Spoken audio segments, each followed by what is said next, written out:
आप सुन रहे हैं ज्ञानशिला। आज श्री नारद जी द्वारा रचित नारद भक्ति सूत्र पे चर्चा है। देवर्षि नारद जी ने भक्ति की व्याख्या आरंभ करने के पहले भक्ति का रूप बताया है। वह भक्ति भगवान के प्रति परम प्रेम रूप और अमृत स्वरूपा है। उस परम प्रेम रूपा और अमृत स्वरूपा भक्ति को प्राप्त करके मनुष्य सिद्ध सफल हो जाता है, अमर हो जाता है, जन्म मृत्यु को लांघ जाता है और तृप्त हो जाता है। उसके सारे अभाव मिट जाते हैं, कामनाएं वासनाएं सदा के लिए शांत हो जाती हैं। ये नारद भक्ति सूत्र गीता प्रेस से भी प्रकाशित है। अन्य प्रिंटिंग प्रेस भी इसे छापते हैं या आपको नेट पर मिल सकते हैं, आप सब देख सकते हैं। नारद भक्ति सूत्र साधकों के लिए बहुत ही महत्व की चीज़ है।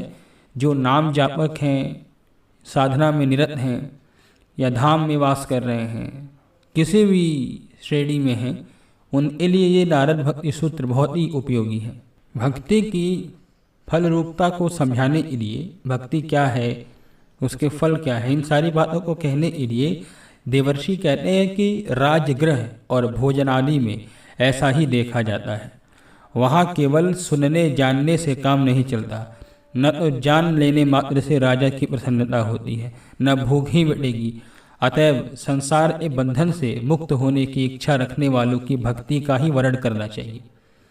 इसके बाद प्रेम रूपा भक्ति के साधन और सत्संग की महिमा का वर्णन करते हैं नारद जी, और कहते हैं आचार्यगण उस भक्ति के साधन बतलाते हैं। वह भक्ति विषय त्याग तथा सत्संग त्याग से मिलती नहीं। कहते हैं वह भक्ति विषय त्याग तथा संग त्याग से मिलती है। अखंड भजन से तथा लोक समाज में केवल भगवद गुण श्रवण एवं कीर्तन से मिलती है। परंतु प्रेम भक्ति मुख्य साधन है। भगवत प्रेमी साधु पुरुषों महापुरुषों की कृपा अथवा भगवत कृपा का लेश मात्र, किंतु महापुरुषों का संग कठिनाई से प्राप्त होता है और वो अगम्य है। प्राप्त होने पर भी उन्हें पहचानना कठिन है, परंतु न पहचानने पर भी महापुरुषों का संग अमोघ है। उससे तो कोई नुकसान है नहीं, लाभ ही लाभ होगा। महापुरुषों का संग भी उस भगवान की कृपा से ही मिलता है, क्योंकि भगवान में और महापुरुष जो उनके भक्त हैं उनमें भेद नहीं है। इसीलिए महापुरुषों का, संतों का जो संग है उन्हीं की चेष्टा करनी चाहिए। ऐसा ही व्यक्ति को प्रयास करना चाहिए।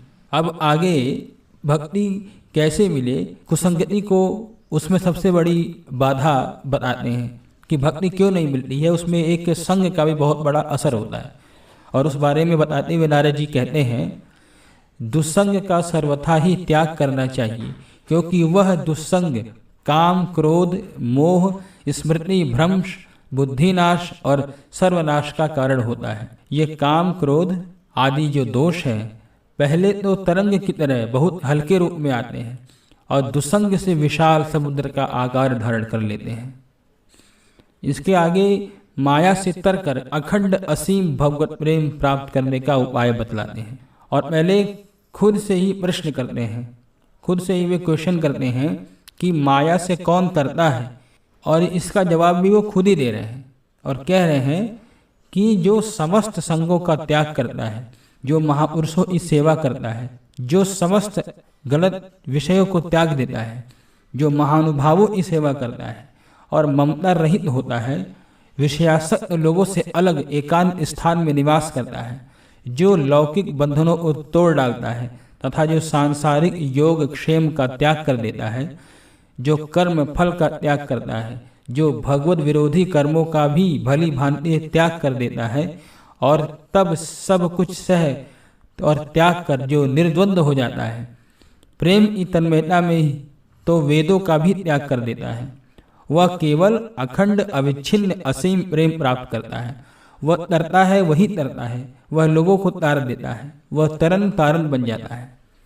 अब यहाँ पर एक बात समझने की है कि कुछ लोग भक्ति के चक्कर में आकर के और नाम जप जो इतनी ऊंची चीज़ें हैं जिस पर लगातार वीडियोस आए जा रही हैं, उस चक्कर में आकर के लोग ग्रंथों से दूरी बना लेते हैं और कहते हैं मुझे क्या आवश्यकता है इन सारी चीज़ों को पढ़ने की, मैं तो साधना में हूँ ना, मैं तो भक्ति में हूँ।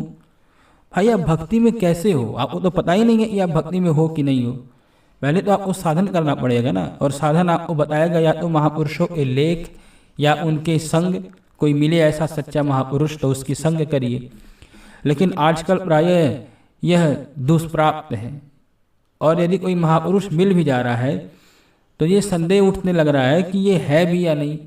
तो महापुरुषों का बिना संग प्राप्त हुए तो पहली बात हम साधना पर अग्रसर हो भी नहीं पाएंगे, क्योंकि हमें सही मार्ग कोई बताने वाला है ही नहीं। दूसरी सबसे बड़ी समस्या ये आती है कि हम लोग ग्रंथों से दूरी बना लेते हैं।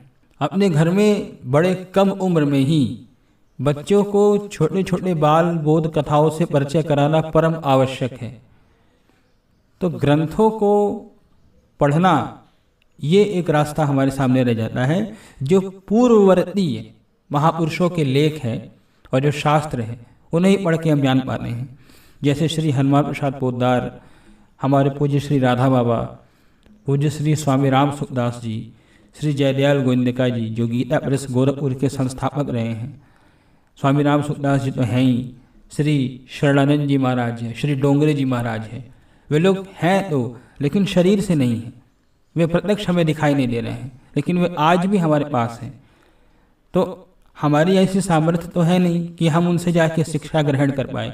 तो जो उनके द्वारा कही गई बातें हैं, जो लिपिबद्ध हैं, या हम उसे आज के किसी यंत्र के माध्यम से सुन सकते हैं, उन्हें सुनते हुए और उनके लेखों को पढ़ते हुए, निधिध्यासन करते हुए, यानी वो जो बातें कहे हैं उसे प्रैक्टिकल लाइफ में प्रयोग करके देख सकते हैं, तो ही हमें आगे बढ़ने का हमारा मार्ग खुलता है। वरना तो भक्ति के नाम पर और नाम जप के नाम एक ग्रंथों को त्यागना, महापुरुषों की वाणियाँ जो लिपिबद्ध है उन्हें ये बोलना कि अरे ये पोथी पढ़ने से क्या होता है, तो ये गलत चीज़ है। विद्यार्थी है वो भी तो पोथी पढ़ता है विद्यालय में जाकर के, कॉलेजेस में जाकर के, उसी प्रकार इसे भी समझना चाहिए। अब आगे प्रेम स्वरूपा भक्ति तथा गौड़ी भक्ति का स्वरूप बतलाते हुए नारद जी कहते हैं कि प्रेम का स्वरूप अनिर्वचनीय है, यानी गूंगे के स्वाद की तरह वह कहा नहीं जा सकता। किसी बिरले पात्र में ऐसा प्रकट भी हो जाता है। वह प्रेम गुण रहित है, गुण की अपेक्षा नहीं रखता, कामना रहित है यानी निष्काम है, गुण रहितम कामना रहितम, और प्रतिक्षण बढ़ता रहता है यानी प्रतिक्षण वर्धमानम। विच्छेद रहित है, उसका तार कभी नहीं टूटता, सूक्ष्म में भी सूक्ष्मतर है, उसका जल्दी पता नहीं चलता, और अनुभव रूप स्वयं संवेद्य है। उस प्रेम को प्राप्त करके प्रेमी उस प्रेम को ही देखता है, प्रेम को ही सुनता है, प्रेम का ही वर्णन करता है और प्रेम का ही चिंतन करता है। वह अपनी मन बुद्धि इंद्रियों से केवल प्रेम का ही अनुभव करता है, और वह ऐसा अनुभव करता हुआ प्रेममय ही हो जाता है।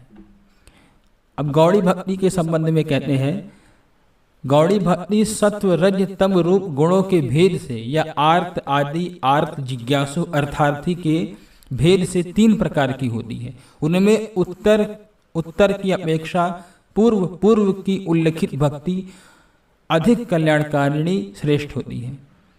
उसके बाद भक्ति की सुलभता तथा महत्ता बतलाते हुए भक्त को क्या करना चाहिए और क्या नहीं करना चाहिए इसके बारे में उपदेश देते हुए कहते हैं कि भगवत प्राप्ति के अन्य सब साधनों की अपेक्षा भक्ति सुलभ है, क्योंकि भक्ति स्वयं जो है वो अपने आप में ही एक प्रमाण स्वरूप है। उसके लिए अन्य प्रमाणों की आवश्यकता नहीं।